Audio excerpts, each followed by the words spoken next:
The house is beautiful. We're just so happy with it. I love every piece of the kitchen.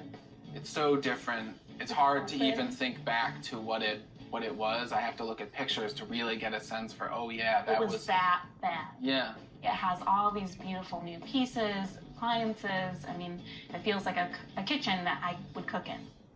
Wow, this kitchen really came out nice. What do you guys think? It's transformed. It's pretty unbelievable. I mean, for me, just even in this area, it's that there was a wall here. We had a wall that blocked off this nice long line we have now. All of these materials, the quartz countertop and the backsplash and the tile, they really just married perfectly. We have these great cabinets. And you can pull things out. I know the paint color's been an issue. It is not, it's not bad. It's nice. The formerly closed-off dining room has now been transformed into the open living space the couple wanted. And the former living space is now the couple's dining room.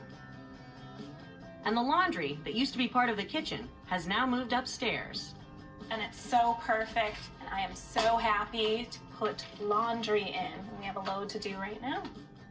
Next door in the master, the couple added a fresh coat of paint and whitewashed the fireplace. We're definitely happy that we went ahead and finished out the attic. We think it's money well spent.